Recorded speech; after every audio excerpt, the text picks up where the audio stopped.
माता की, भारत माता की, देवी भगवती सुरकंडा मैया की, देवी भगवती सुरकंडा मैया की।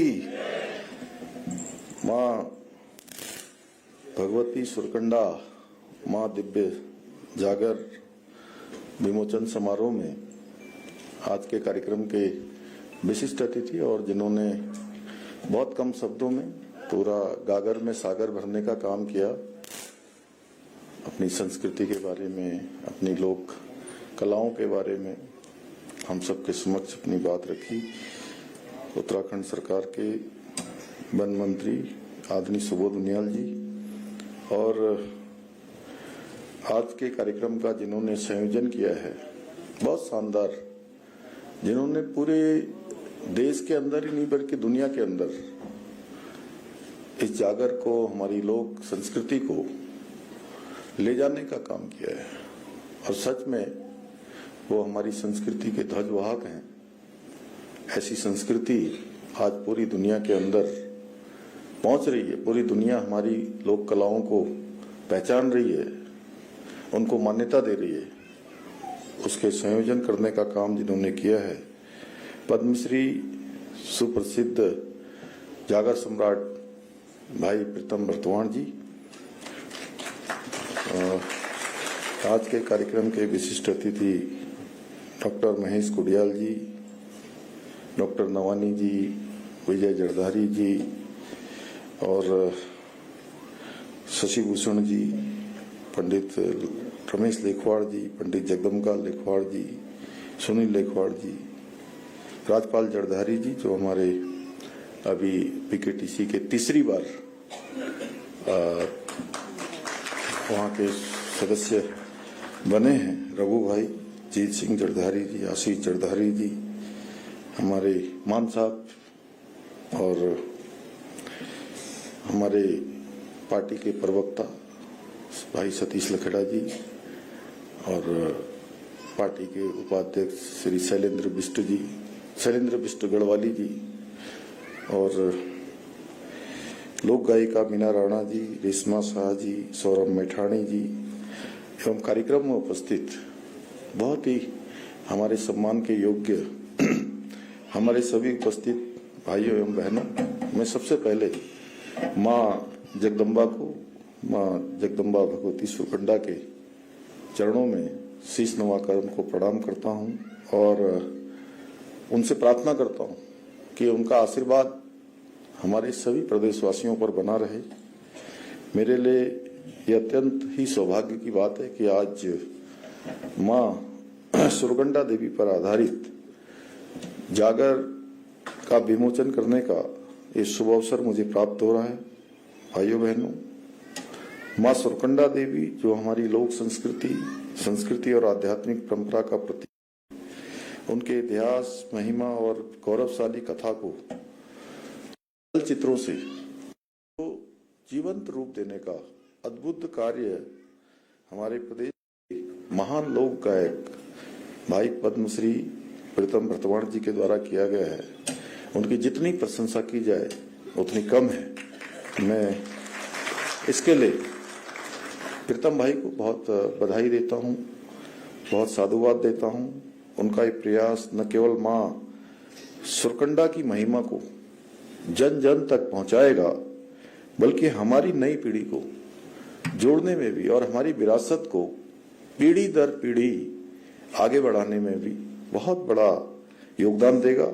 भाइयों बहनों, 52 शक्तिपीठों में से एक माँ सुरकंडा देवी का मंदिर लोगों की श्रद्धा और आस्था का केंद्र है। सदियों से यहाँ पर लोग गाथाएं गाई जाती रही हैं, जागर गाए जाते रहे हैं। माँ की जय जयकार से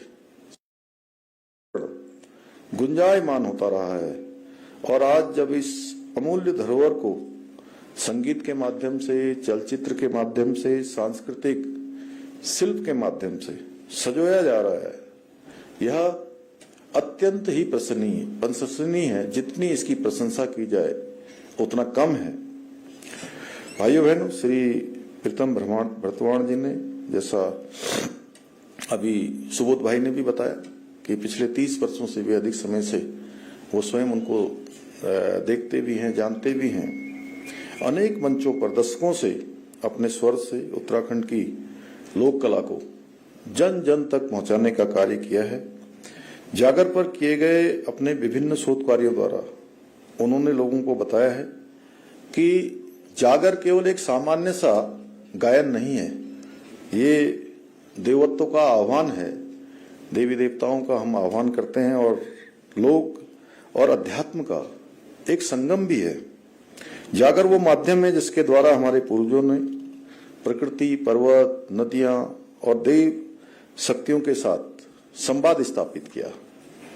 हमारी ये जागर परंपरा वेद मंत्रों जितनी ही गूढ़ भी है, जिसे केवल गाया ही नहीं जाता है, गाने के साथ साथ आप लोगों ने देखा होगा जब वो बहन जी यहाँ पर अभी जागर हम सबके समक्ष प्रस्तुत कर रही थी, तो ऐसा लग रहा था कि देवत्व से कहीं न कहीं उनका और इस हवा, पानी और आकाश इनके साथ कहीं न कहीं उनका संवाद स्थापित हो रहा था। ऐसा लग रहा था कि देव शक्तियां यहीं इसके आसपास हैं। और सुबोध भाई मुझे देख रहे थे, मैं सुबोध भाई को देख रहा था। ये कह रहे थे कहीं ऐसा ना हो कि कहीं किसी में अभी मां प्रकट हो जाए, और ये ऐसा होता भी रहा है। पहले तो 2-3 जो है बजा और जैसे ही मुंह से निकला और देवी माँ जो है प्रकट हो जाती थी। तो बाद में माँ को ही जो है उनकी ही आराधना की गई, उनसे प्रार्थना की गई कि विशेष आह्वानों पर ही आप अवतरित होइए, नहीं तो हमारे कण कण में छोटे से छोटे स्थान पर हमारे देवी देवताओं का वास है। इसीलिए हमारी इस पवित्र भूमि को देवभूमि कहा जाता है।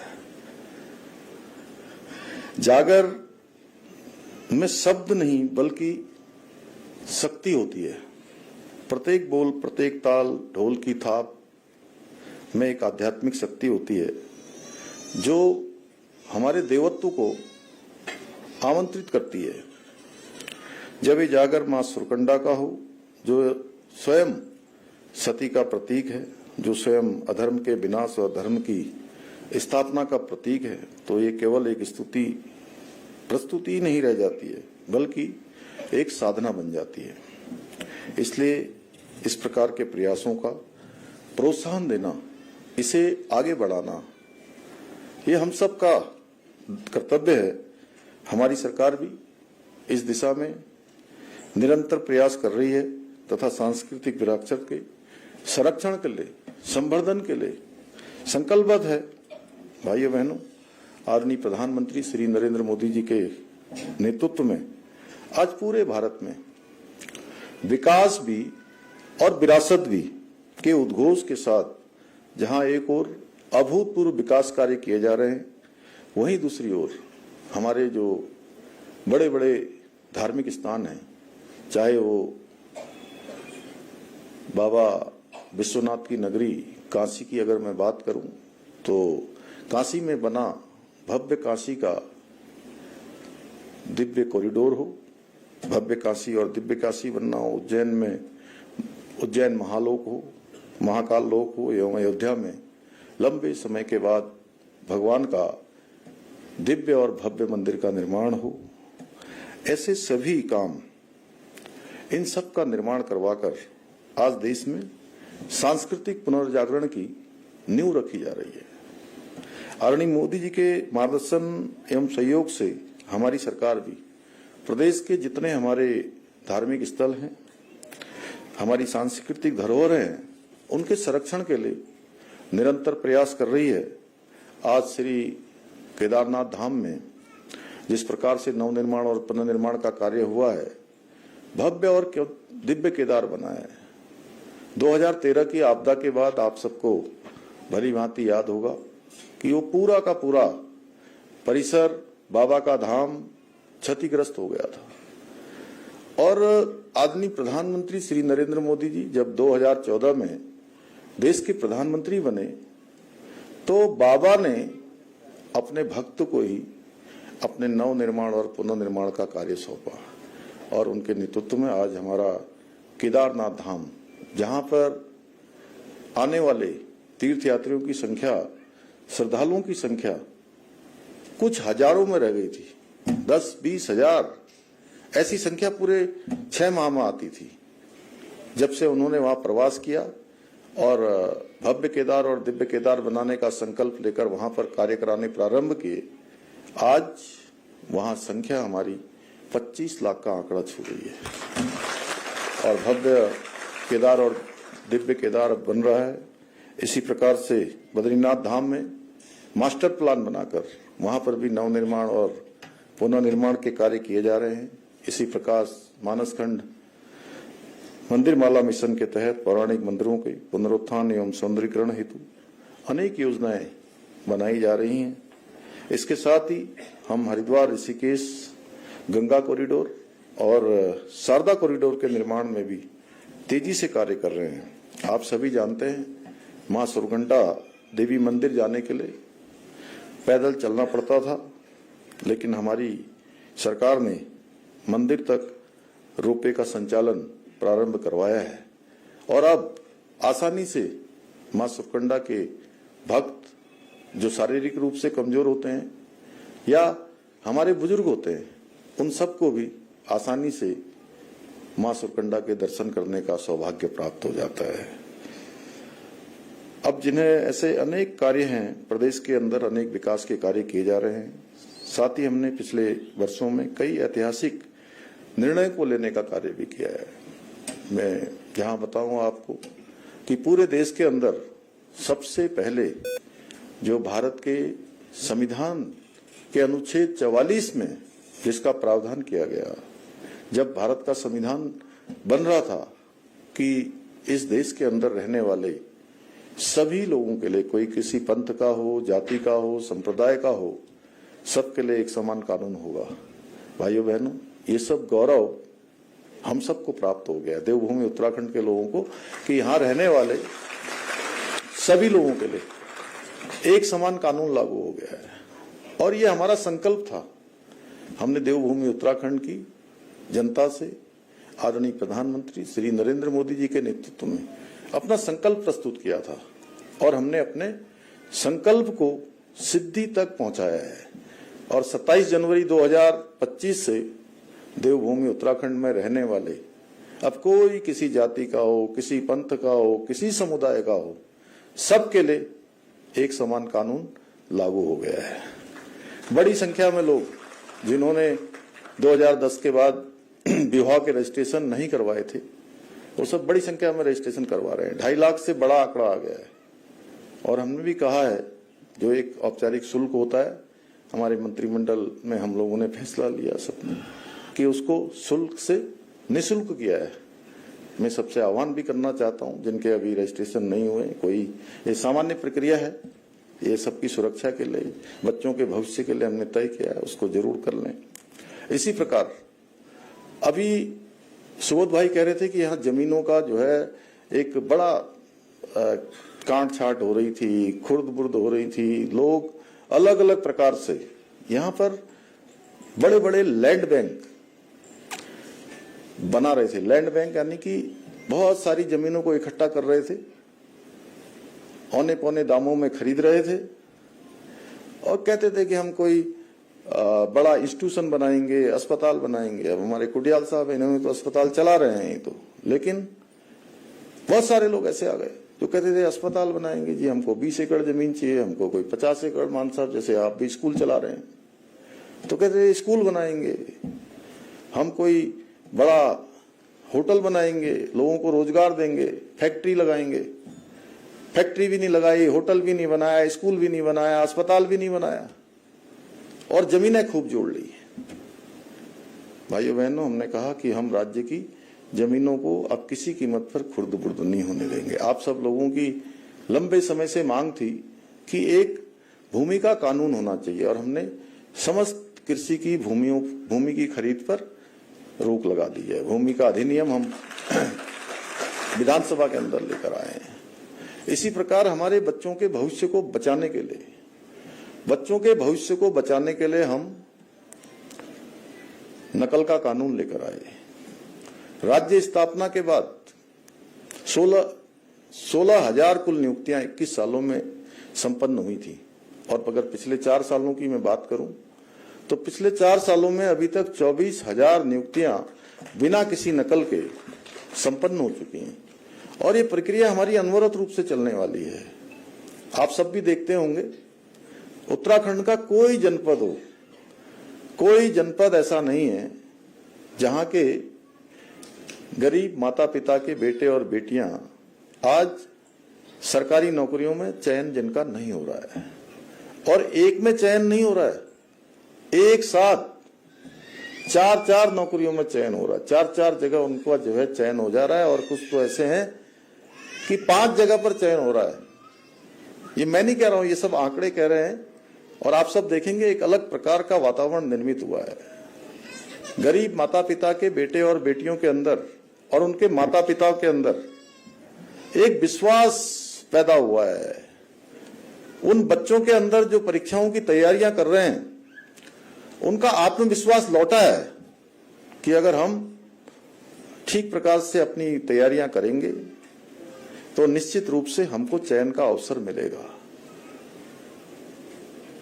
और चयन का आधार, पहले जहां चयन का आधार होता था नकल करना, चयन का आधार होता था पेपर लीक करवाना, चयन का आधार होता था पेन ड्राइव से नकल करवाना, चयन का आधार होता था भ्रष्टाचार, चयन का आधार होता था नकल माफिया से साठगांठ।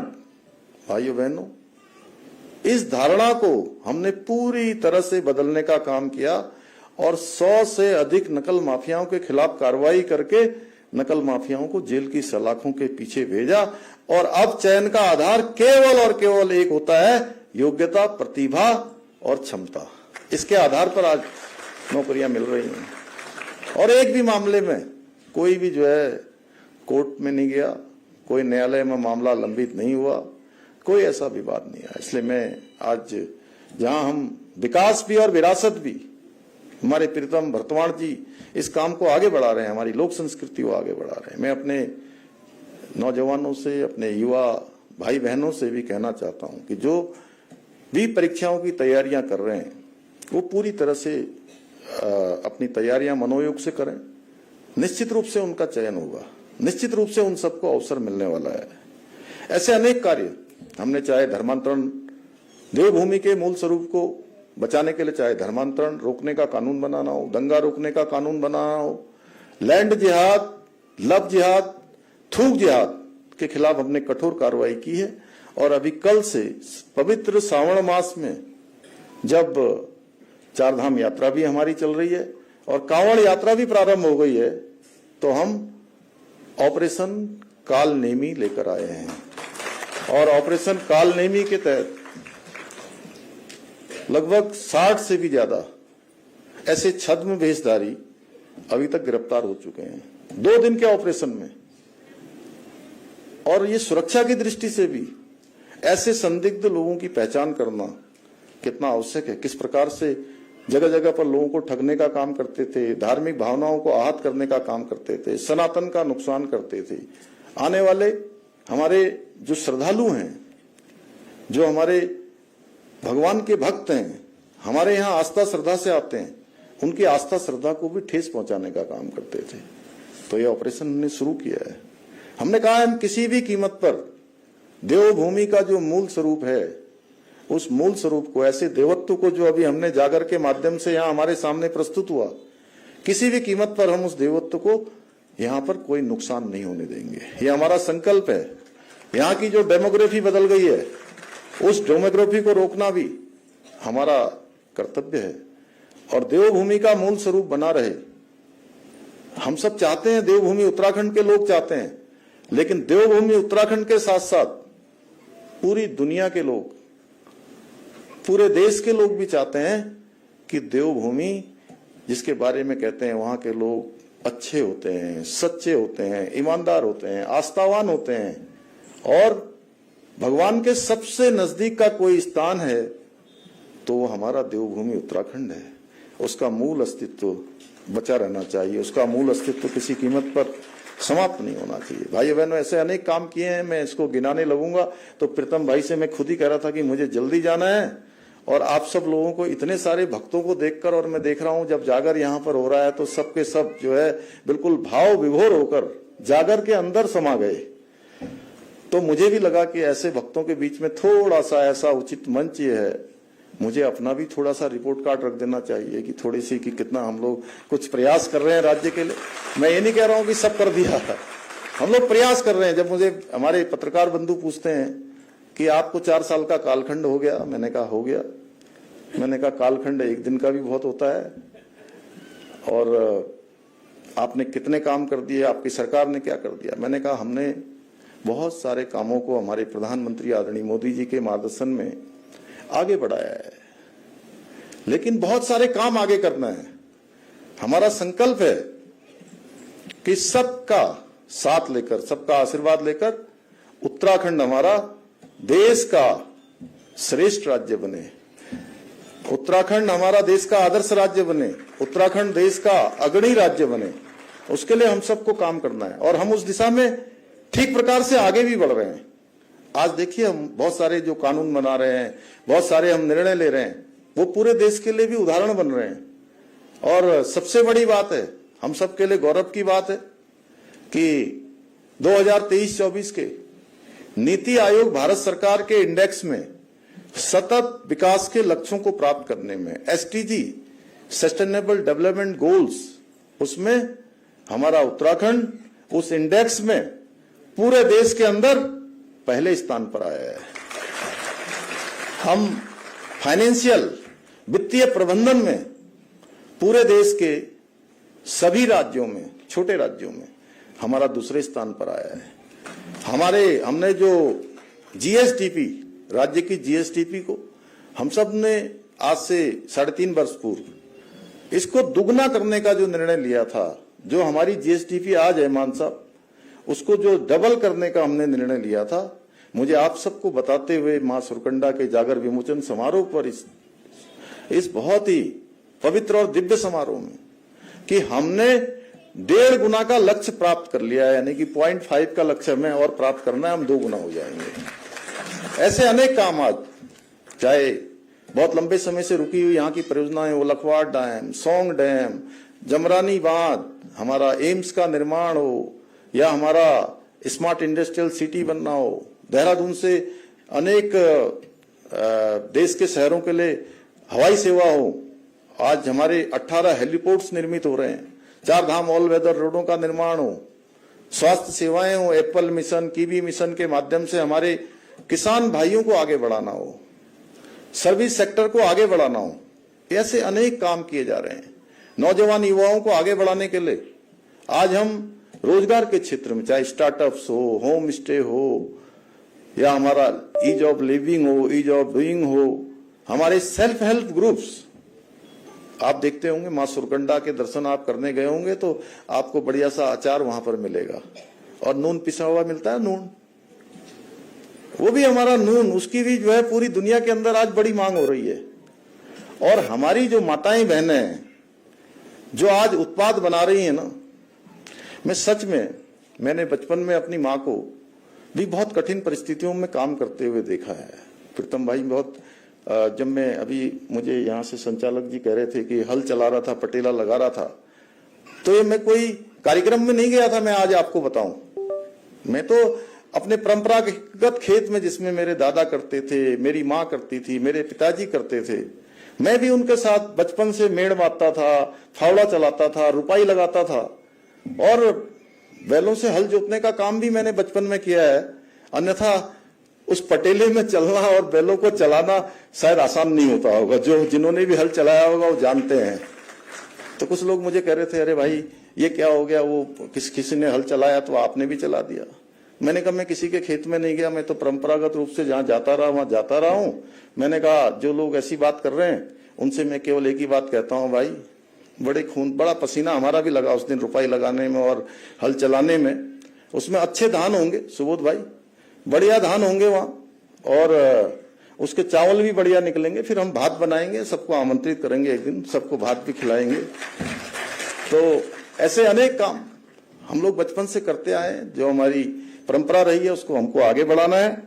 इसलिए मैं आज के इस अवसर पर आप सभी से केवल इतना आह्वान करना चाहता हूं कि आप लोग हमेशा अपनी जड़ों से जुड़े रहें और उत्तराखंड की लोक परंपराओं को जन जन तक पहुंचाने में अपना योगदान दें, क्योंकि उत्तराखंड की संस्कृति, परंपराएं और विरासत हमारी आत्मा का हिस्सा है। मुझे पूरा विश्वास है इन्हें जीवंत रखने में और पीढ़ियों तक पहुंचाने से के इस काम में हमारी सरकार विकल्प रहित संकल्प को पूर्ण करने में आप सभी का इसी प्रकार से आप सबका आशीर्वाद, आप सबका सहयोग प्राप्त होता रहेगा। इन्हीं शब्दों के साथ एक बार मैं भगवती मां सुरकंडा मैया को नमन करते हुए तथा प्रीतम प्रतवान जी को उनके इस अद्भुत कार्य के लिए बहुत साधुवाद देते हुए आप सबका धन्यवाद करते हुए अपनी बात समाप्त करता हूं। कहां पर आना आ जाओ जगदार जी लोग, आओ जगदार जी लोग भाई आइए, मैती लोग आ जाइए प्लीज। भाई साहब, भाई जी वो लोगों को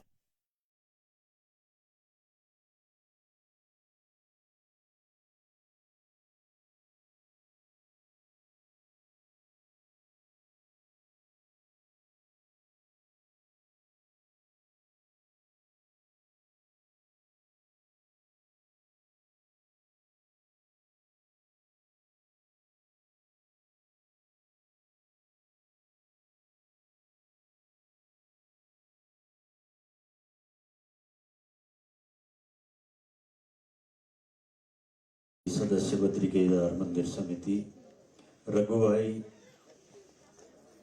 जीत सिंह जरदारी जी, भरत सिंह जी,